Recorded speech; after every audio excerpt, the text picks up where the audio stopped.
Shalom saudara yang dikasihi Tuhan, selamat datang kembali di ibadah online malam hari ini. Sebelum ibadah kita mulai, mari kita berdoa terlebih dahulu.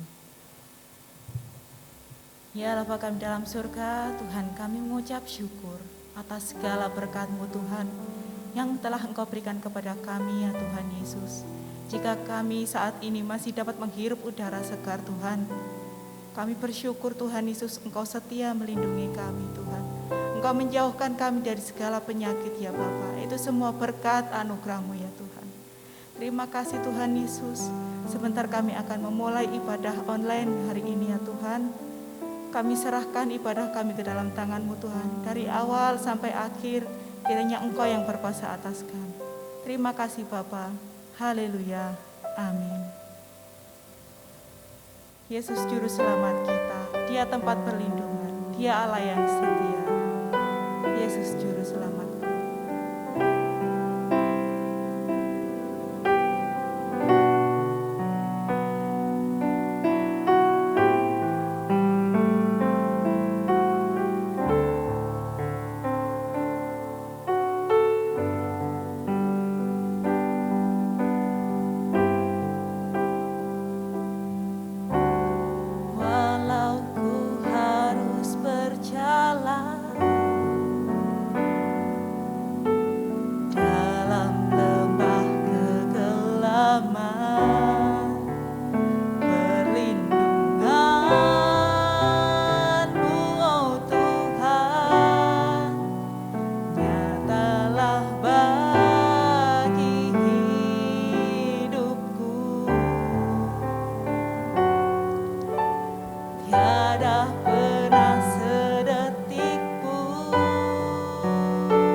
sahabat kita yang setia.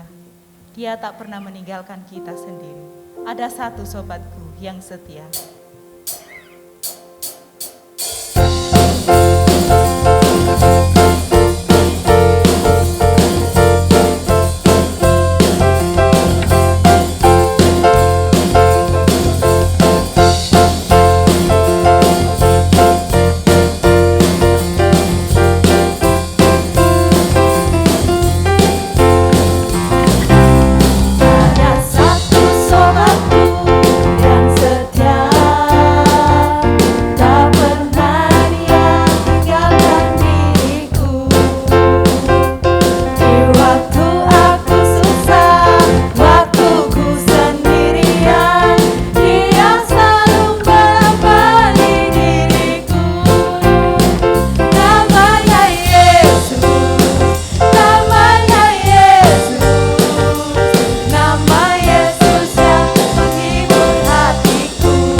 Dia yang memberikan kita damai sejahtera. Rencanamu indah.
Bapa kami yang baik, Bapa yang kami kenal dan kami sembah di dalam nama Tuhan Yesus Kristus.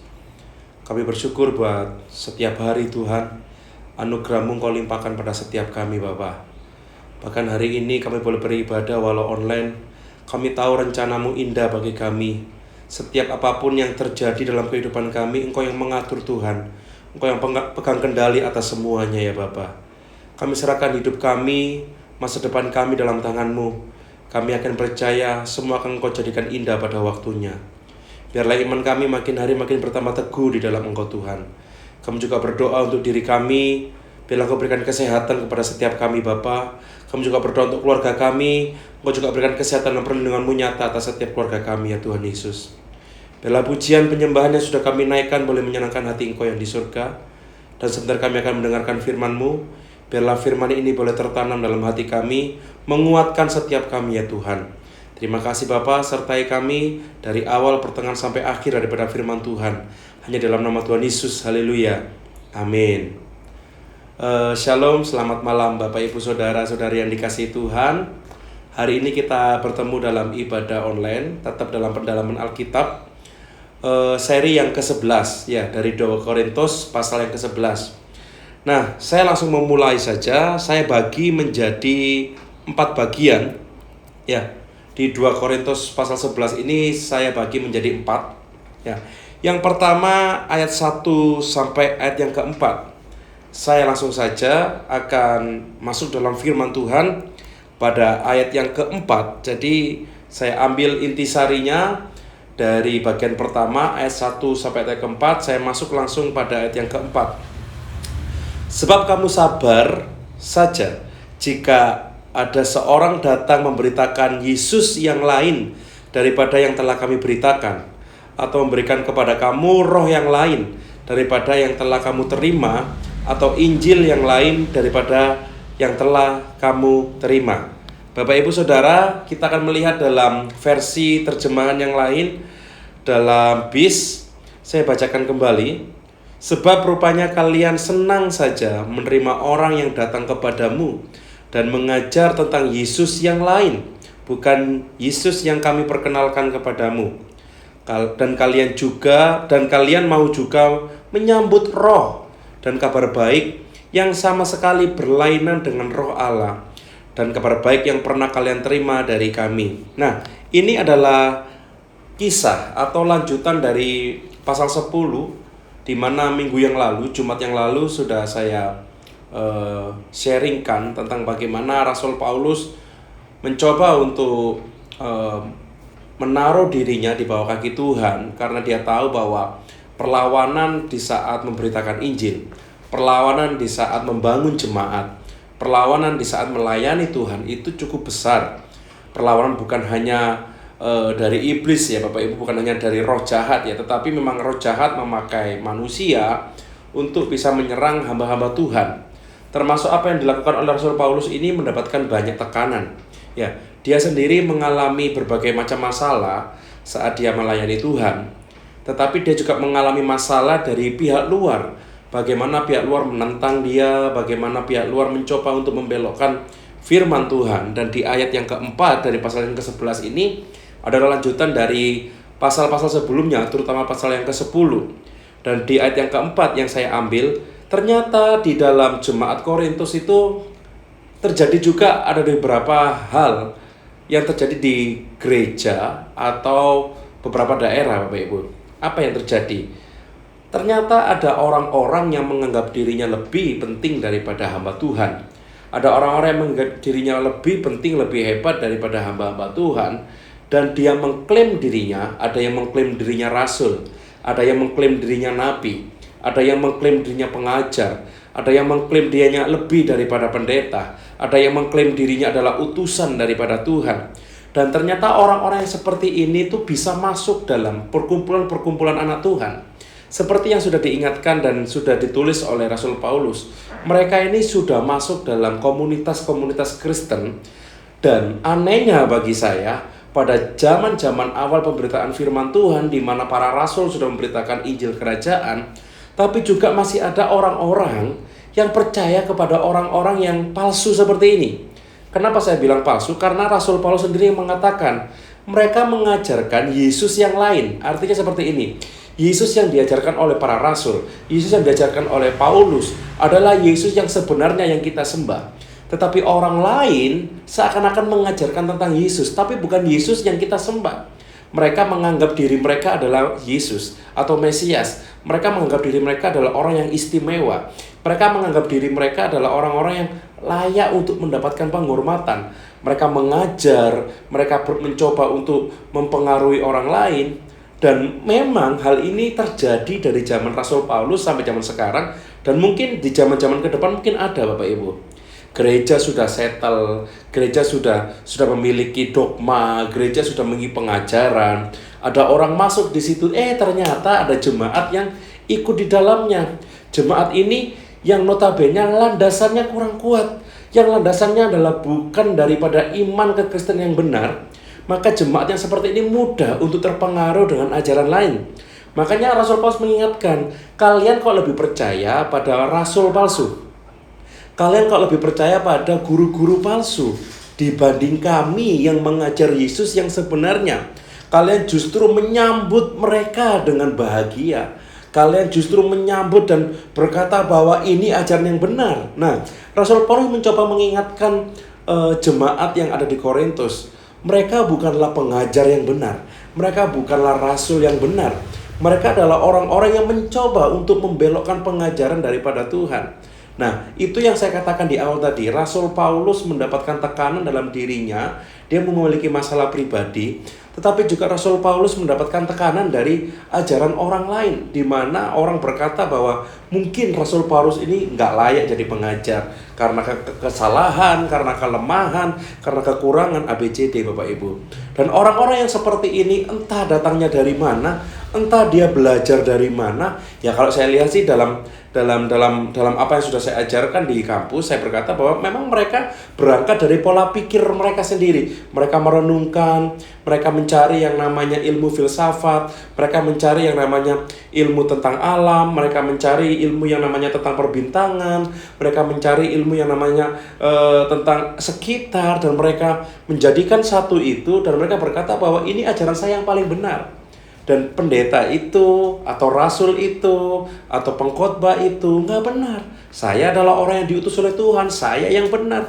Begini, nah Rasul Paulus berkata seperti itu, seakan-akan mereka tuh mengajari hal yang benar. Seakan-akan mereka mengajari hal yang namanya Yesus. Padahal yang mereka ajarkan bukan Yesus yang dimana para rasul beritakan. Bapak Ibu Saudara, ini menjadi peringatan kita semua. Kalau sampai detik ini gereja Duren Sewu, gereja-gereja yang ada di Pandaan, gereja-gereja yang ada di Pasuruan, yang ada di Indonesia, yang sudah puluhan tahun, belasan tahun sudah berdiri, maka itu adalah kemurahan Tuhan. Dan pasti kalau ada kemurahan Tuhan, pasti ada ketetapan yang Tuhan berikan kepada para gereja ini. Nah, tapi masalahnya, ternyata memang Tuhan berikan kesempatan kepada pengajar-pengajar palsu untuk hadir. Kenapa? Karena itu mencoba untuk iman kita supaya makin dekat kepada Tuhan, atau justru iman kita malah berbelok kepada pengajaran yang palsu itu. Nah, oleh karena itu setiap kali saya khotbah, saya berkata, dasar daripada saya berkhotbah, dasar daripada iman kekristenan kita adalah Alkitab. Apabila saya salah, itu ukurannya bukan di mata manusia, tetapi ukurannya adalah Alkitab. Karena Alkitab adalah kebenaran firman Tuhan, kebenaran yang ada dalam dunia ini. Kalau kebenaran menurut si A, si B, si C, ini bisa buram Bapak Ibu. Oleh karena itu baiklah kita melihat diri kita. Kita sudah terpengaruh enggak dengan ajaran-ajaran yang di luar Tuhan, yang di luar Alkitab, yang di luar daripada firman Tuhan. Kalau mulai terpengaruh, mari kita kembalikan diri kita. Awalnya saya berangkat ini menyembah Tuhan. Awalnya saya berangkat ini percaya kepada Yesus. Tidak boleh percaya kepada pendeta, tidak boleh percaya kepada pengajar-pengajar yang lain. Rasul Paulus sudah mengingatkan ini. Justru kalian itu kenapa kok lebih taat kepada guru yang palsu? Kenapa kalian lebih menghormati kepada guru yang palsu? Di mana Rasul Paulus juga berkata, saya ini diutus oleh Tuhan. Nanti ada ayat-ayat selanjutnya Bapak Ibu yang ditegaskan oleh Rasul Paulus. Di bagian yang kedua, ayat 5 sampai yang ke-15, saya ambil ada 3 ayat ya Bapak Ibu ya. Ayat yang pertama dari ayat yang ke-12 dari terjemahan baru saja. Tetapi apa yang kulakukan akan tetap kulakukan untuk mencegah mereka yang mencari kesempatan guna menyatakan bahwa mereka sama dengan kami dalam hal yang dapat dimegahkan. Nah, ini Rasul Paulus mencoba untuk mendoakan. Rasul Paulus mencoba untuk melakukan tindakan-tindakan bukan secara fisik. Kalau kita lihat di dalam pasal yang ke-10, dia menaruh dirinya di bawah kaki Tuhan. Dia mencoba mencegah di dalam doa. Dia mencoba mencegah supaya Tuhan yang bertindak. Kenapa? Karena supaya pengajaran daripada guru palsu ini tidak berkembang. Pengajaran daripada orang-orang yang menganggap dirinya lebih keren, lebih dengar suara Tuhan, lebih utama daripada yang lain, lebih suci, lebih benar. Ini Rasul Paulus mencoba untuk mendoakan. Rasul Paulus mencoba untuk memberikan diri kepada Tuhan supaya Tuhan dapat menghentikan seluruh pengajaran mereka. Di dalam versi terjemahan yang lain dikatakan seperti ini. Aku akan terus melakukan yang sedang kulakukan sekarang, karena aku mau menghentikan mereka mencari alasan untuk bangga. Mereka mau mengatakan bahwa pekerjaan yang dibanggakannya sama seperti pekerjaan kami. Mereka berkata bahwa pelayanan mereka, kesibukan mereka itu adalah hasil daripada apa yang mereka lakukan untuk Tuhan. Mereka berkata bahwa saya lebih hebat melayani daripada Rasul Paulus. Saya lebih hebat daripada rasul-rasul yang lain. Saya harus dong mendapatkan hati di kalangan jemaat. Bapak Ibu Saudara, ada banyak hal yang ditulis Tuhan untuk gembala dan untuk para rasul, untuk para pengajar. Salah satunya adalah yang saya ingat dari firman Tuhan adalah kalau gembala yang asli, dia tidak akan meninggalkan dombanya di saat kawanan dombanya itu dalam masalah. Tetapi gembala upahan akan lari pada saat kawanan dombanya mendapatkan masalah. Justru ini menjadi tolak ukur saya. Bagaimana saya menjadi hamba Tuhan, bagaimana saya menjadi utus menjadi hamba Tuhan. Saya harus berbuat seperti apa yang firman Tuhan tulis. Mari kita lihat, kalau orang-orang yang seperti itu, orang-orang yang menganggap dirinya rasul, orang-orang yang menganggap dirinya nabi, orang-orang yang menganggap dirinya lebih daripada yang lain, dia dekat dengan Tuhan, dia bolak-balik ke surga, dia sering dengar suara Tuhan, biasanya orang-orang yang ini biasanya justru malah merendahkan orang lain. Lihat ini, gadoannya, bahasa Jawanya gitu Bapak Ibu, gadoannya selalu ada. Kalau sudah mencoba meninggikan diri, orang ini pasti akan merendahkan yang lain. Karena dia kepingin dipuji, karena kepingin dia dianggap lebih. Dengan cara kepingin dia dianggap lebih, ingin dipuji, dia harus merendahkan yang lain. Firman Tuhan dikatakan bahwa orang-orang yang seperti ini tidak mendapatkan bagian dalam pelayanan. Justru mereka mencoba mencari celah. Mereka mencoba untuk masuk dalam pelayanan-pelayanan. Tapi Rasul Paulus memang tahu. Dia tahu bahwa ada orang-orang seperti ini harus dihentikan. Dengan cara tidak dikasih pelayanan, mungkin tidak dikasih jadwal yang banyak mungkin oleh Rasul Paulus, atau mencoba untuk menguatkan iman para jemaat yang lain supaya tidak terpengaruh. Bapak Ibu, hal ini akan berkembang. Di gereja manapun akan berkembang, di gereja kita pun akan juga berkembang dan mengalami. Suatu saat nanti kalau kita akan mengalami hal yang seperti ini, pegangan kita sama-sama adalah apa? Firman Tuhan. Bukan saya yang paling benar, saya nggak mengatakan seperti itu. Yang paling benar adalah firman Tuhan. Pendeta bisa salah, tetapi firman Tuhan tidak pernah bisa salah. Ini mengarah kepada ajaran palsu, ajaran yang di luar firman Tuhan. Ayat ke-13 dan ayat ke-14 dikatakan seperti ini. Sebab orang-orang itu adalah rasul-rasul palsu, pekerja-pekerja curang yang menyamar sebagai rasul-rasul Kristus. Hal itu tidak usah mengherankan, sebab iblis pun menyamar sebagai malaikat terang. Bapak Ibu Saudara, ini diingatkan kepada kita semua bahwa memang ada orang yang seakan-akan kayak pendeta, seakan-akan kayak hamba Tuhan. Bahkan dia mau diakui sebagai nabi Tuhan, dia mau diakui sebagai rasul Tuhan, dia mau diakui sebagai orang yang paling dekat dengan Tuhan. Ayat ini berkata apa? Nggak usah heran. Orang-orang seperti ini pasti akan ada. Kenapa? Iblis saja menyamar menjadi malaikat terang. Bapak Ibu Saudara, makanya saya katakan dari dulu pada saat khotbah saya berkata bahwa segala sesuatu itu akan diuji. Segala sesuatu itu kan ada masanya. Orang-orang yang suka euforia, orang-orang yang gila hormat, orang-orang yang gila akan pujian, dia yang menganggap orang lain lebih rendah daripada dia, dia menganggap bahwa dirinya paling suci dan orang lain lebih tidak kudus daripada dia.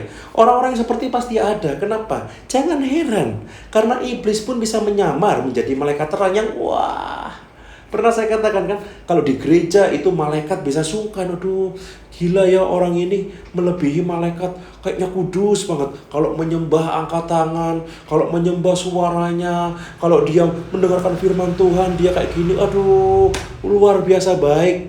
Tapi di luar iblis yang sungkan. Wah dia kok jahat banget, melebihi saya. Mungkin iblis gitu Bapak Ibu. Nah kenapa? Karena ayat ini sudah ada. Ini sudah dialami oleh Rasul Paulus. Dan kalau ayat ini tertulis, maka ini akan berulang dari zaman ke zaman. Dan di zaman kita pun ada orang yang sok suci, sok pintar, sok rohani, sok memimpin, dan sok-sok yang lain. Ini jangan heran, kita tinggal senyum saja. Kalau suatu saat kita mendapati orang di luar sana melakukan hal yang seperti ini, udah senyum aja. Kenapa? Karena firman Tuhan sudah menulisnya. Oh, berarti ini orang tergolong di 2 Korintus ini, pasal yang ke-11. Ya, kita cukup tahu saja Bapak Ibu. Jangan didebat seperti yang khotbah saya di versi yang kemarin ya, di bab yang ke-10, di pasal yang ke-10 kemarin. Nggak usah didebat orang seperti ini. Kalau dia minta debat, nggak usah diladeni. Karena dia kepingin pujian. Ada orang yang sekolah Alkitab bukan karena mau melayani, tapi karena supaya diangkat menjadi pelayan, supaya diakui di kalangan keluarga, diakui di kalangan orang lain. Ada orang yang belajar teologi ya, dia karena kepingin berdebat, dia karena kepingin menghancurkan orang lain. Ada Bapak Ibu. Tapi ya itu menjadi bagian dari kita. Setidaknya kita tahu bahwa kalau saya nanti diberi kesempatan untuk memahami teologi yang lebih lagi, maka saya harus menjadi anak Tuhan. Saya harus menjadi hamba Tuhan yang rendah hati. Itu kuncinya. Nah, kita harus tahu bahwa hidup ini berkembang, hidup ini berwarna. Tidak selamanya gereja kita yang ada di dusun, terus dogma gereja, dari GBT, dari Gereja Bethel Tabernakel, atau dari setiap ajaran yang saya berikan, itu terus akan nggak ada perlawanan. Mungkin suatu kali nanti akan ada perlawanan, atau mungkin sekarang sudah ada perlawanan. Perlawanannya di pikiran Bapak Ibu masing-masing. Itu salah itu. Yang benar itu gini itu. Nah, kalau Bapak Ibu tahu bahwa hal itu terjadi, maka kita harus waspada terhadap diri sendiri. Jangan sampai kita menjadi guru palsu. Atau jangan sampai kita ikut dengan guru palsu. Ikutlah guru yang benar, bukan saya, Tuhan Yesus Kristus. Kalau guru palsu itu disandingkan dengan Alkitab, kalau dia ngomong sesuai dengan Alkitab, maka dia akan menjadi guru yang benar. Tapi kalau dia ngomong tapi di Alkitab nggak ada dasar atau landasan kebenaran firman Tuhan, ya udah, itu dinamakan guru palsu. Demikian juga hamba Tuhan seperti saya. Kalau dasar saya menyampaikan firman Tuhan bukan Alkitab, ya udah, mungkin saya bisa dikategorikan menjadi guru palsu. Nah, ini di bagian yang ketiga Bapak Ibu. Makin kesini Rasul Paulus rasanya makin keras untuk mendidik jemaatnya. Ya, di bagian yang ketiga ayat 16 sampai ke 21, saya ambil 2 ayat. Ya, ayat 19 dan ayat 20, dalam terjemahan yang baru dikatakan seperti ini. Sebab kamu suka sabar terhadap orang bodoh, karena kamu begitu bijaksana. Ini nyindir sepertinya. Karena kamu sabar jika orang memperhambakan kamu, jika orang menghisap kamu, jika orang menguasai kamu, jika orang berlaku angkuh terhadap kamu, jika orang menampar kamu. Di dalam versi terjemahan yang lain lebih bagus lagi, saya bacakan. Saudara menganggap diri saudara ini bijaksana, namun dengan senang hati saudara mendengarkan orang-orang bodoh itu. Apa itu orang-orang bodoh? Guru palsu, nabi palsu, rasul palsu. Ya, saudara sama sekali tidak keberatan pada waktu mereka memperhamba saudara. Saudara disuruh-suruh, saudara diperintah-perintah, saudara keberatan. Ya, mereka merampas segala sesuatu yang saudara miliki, saudara tidak keberatan. Mereka mengambil keuntungan dari saudara, saudara tidak keberatan. Mereka berlaga angkuh dan menampar muka saudara, saudara tidak keberatan. Kenapa? Yaitu karena saudara sudah lebih percaya kepada guru palsu. saudara lebih setia kepada guru palsu dibandingkan dengan hamba Tuhan yang Tuhan utus. Memang udah terjadi di zaman yang dulu. Banyak orang berkata, udah deh, nggak usah ke gereja. Bener kata si ini, yuk, yang penting di rumah aja kita sudah bisa bersekutu. Aduh, sudah Bapak Ibu, ini udah terjadi lama. Dari zaman dulu udah lama. Ada guru palsu yang suka memberi, padahal pemberiannya ini penuh dengan yang namanya tarian balik Bapak Ibu. Aku kasih kamu, tapi kamu juga harus membantu aku. Ini juga termasuk guru palsu. Kenapa? Dicatat seperti ini. Mereka memperhamba saudara. Mereka merampas segala sesuatu yang saudara miliki. Mereka mengambil keuntungan dari saudara. Hati-hati. Kalau guru yang benar, hamba Tuhan yang benar, atau kita sebagai jemaat Tuhan yang benar, memberi tanpa mau meminta balasan. Yang setuju katakan amin. Ya, jangan berkata, aku sudah memberi. Lain kali kamu harus membantu aku ya. Kamu sudah tak ajak kemana-mana. Kamu sekarang harus membantu aku ya. Nah, itu bisa dikategorikan orang-orang yang seperti itu. Orang yang seperti ini suka mengumpulkan massa. Mereka suka memberi, tapi dengan minta imbalan Bapak Ibu secara nggak langsung, dengan cara menyuruh, dengan cara hal yang lain Bapak Ibu. Maka kita lihat ini, makanya saya katakan di beberapa khotbah yang lalu, kalau memberi jangan minta imbalan, atau Bapak Ibu jangan sampai mendapatkan pemberian daripada orang dan Bapak Ibu disetir oleh orang itu. Bahaya. Kenapa? Karena Bapak Ibu secara nggak langsung akan memperhambakan diri kepada orang, bukan memperhambakan diri kepada Tuhan. Oleh karena itu mari kita sama-sama hati-hati. Yang memberi jangan memiliki tendensi apapun. Jangan diberi sekarang karena kita tahu bahwa 3 minggu atau 1 bulan atau 1 tahun kemudian saya punya acara, saya punya keperluan, dia harus bantu saya. Tidak boleh yang memberi. Yang diberi juga harus hati-hati. Ini memberinya gimana nih? Orang ini memberi saya. Ini harus hati-hati nih. Nah, kita nggak boleh punya apa yang namanya keterikatan. Memberilah dengan tulus. Kalau menerima juga Bapak Ibu harus menerima dengan baik. Dan kita harus lihat orangnya. Makanya saya bolak-balik katakan, saya minta maaf. Saya bukannya saya nggak butuh uang, tapi tolong jangan saya kasih uang secara langsung. Kenapa? Saya nggak mau disetir oleh siapapun. Saya mau berkhotbah, saya mau menyampaikan firman Tuhan secara leluasa, supaya saya belajar hidup benar di hadapan Tuhan. Karena saya nggak mau disetir oleh 1 jemaat, 2 jemaat, 1 hamba Tuhan, 2 hamba Tuhan. No. Ya, kita harus sama-sama menggantungkan diri, menghambakan diri kepada Tuhan. Jangan salah, orang-orang yang seperti ini permainannya udah dari dulu seperti itu. Mereka memberi, tetapi mereka mau menghambakan Bapak Ibu Saudara. Mereka mencoba memberikan kebaikan, tapi justru mereka itu sebenarnya punya maksud yang jahat di balik itu. Kita mah nggak terpaksa ya kalau orang-orang sudah kayak gitu. Oh, nggak terpaksa Pak, dia kan udah baik pada saya Pak. Gitu ya. Pak, nggak enak Pak, menolak Pak. Gimana caranya Pak? Dia udah baik pada saya. Nah, kalau hal seperti itu Bapak Ibu udah terikat lah. Udah terikat itu udah repot lah. Saya pikir seperti itu. Makanya kita harus sama-sama belajar menjadi hamba Tuhan yang baik dan benar.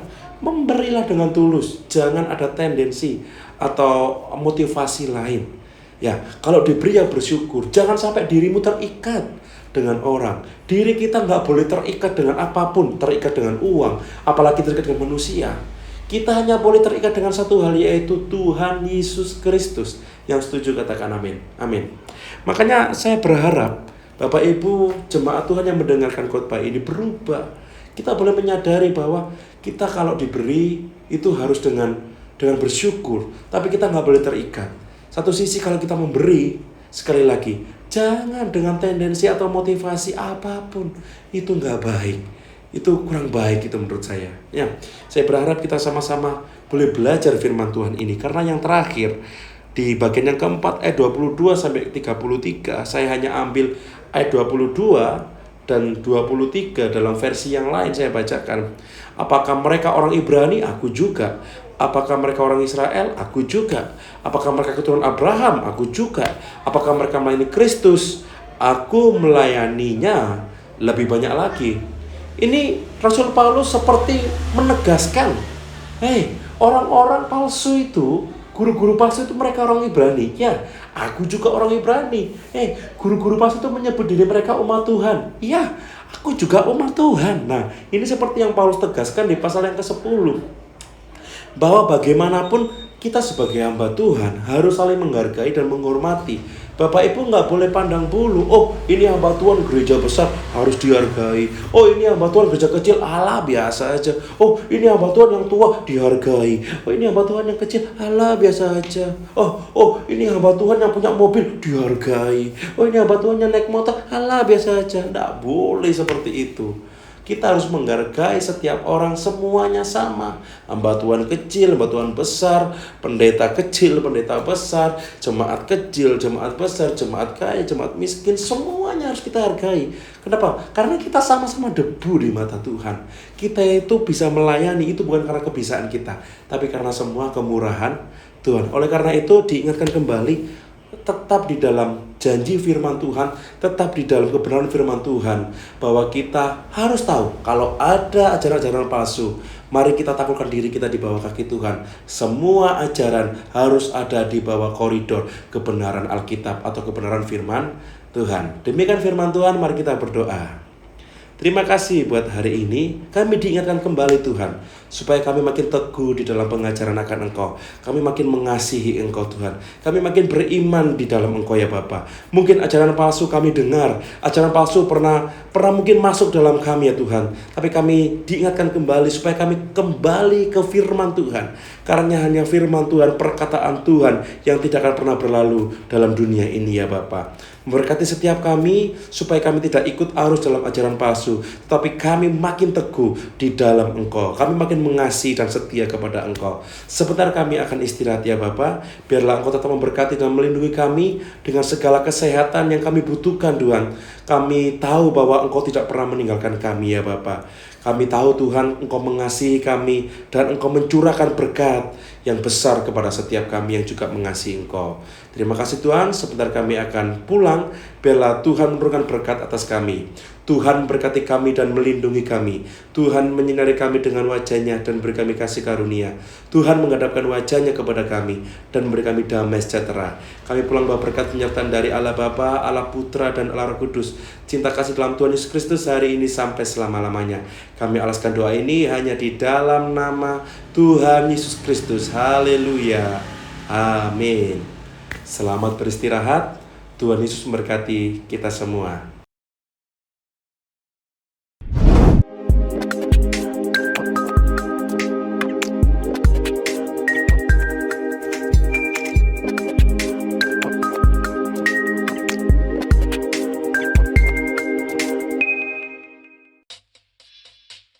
Shalom jemaat yang dikasihi Tuhan. Tema bulan ini adalah musim menuai. Mari kita saksikan warta dalam minggu ini.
Sekian Warta Gereja minggu ini. Untuk informasi selanjutnya, Bapak Ibu Saudara bisa melihat di grup WhatsApp gereja. Sekian, Tuhan Yesus memberkati.